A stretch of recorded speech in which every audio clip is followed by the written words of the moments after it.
நல்ல இன்டெலிஜென்ட் புத்திசாலிகள், ரொம்ப கெட்டிக்காரங்க. கம்யூனிகேஷன் ரொம்ப நல்லா இருக்கும். பேச்சிலேயே பலரை வசியம் பண்ணக்கூடிய திறமை படைத்தவர்கள். குழந்தை பிறந்த பின் இன்னும் ரொம்ப சிறப்பு. ஏன்னா அந்த குழந்தைங்கிறது 5ஆம் பாவம் இல்லையா? அது காலச்சக்கரத்தின் 3ஆம் இடம்னு வரும்போது குழந்தையும் நல்ல ஒரு அறிவான குழந்தையா பிறக்கும். முன்னோர்களே வந்து திரும்ப இவங்களுக்கு குழந்தையா குழந்தையா பிறக்கலாம். பிறக்கும்.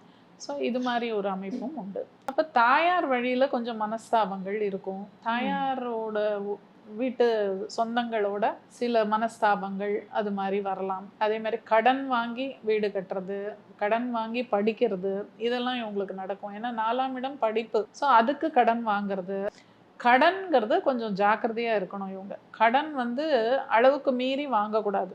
நம்ம வசதிக்கு ஏத்த மாரி கடன் வாங்கிக்கிறது நல்லது. ஜலராசி முழு பலன குடுக்கும். அப்ப இவங்க என்ன பண்ணுவாங்க, ஒரு விஷயத்த கடனுக்கு வாங்குவாங்க. அப்புறம் திரும்ப திரும்ப எல்லாமே போய் கடன்ல வாங்குற மாரி ஒரு ஹேபிட் ஆயிடும். இஎம்ஐ தான் நெறைய கட்டிட்டு இருப்பாங்க. அந்த மாரி ம். ஒரு அமைப்பும் இவங்களுக்கு வந்துரும்.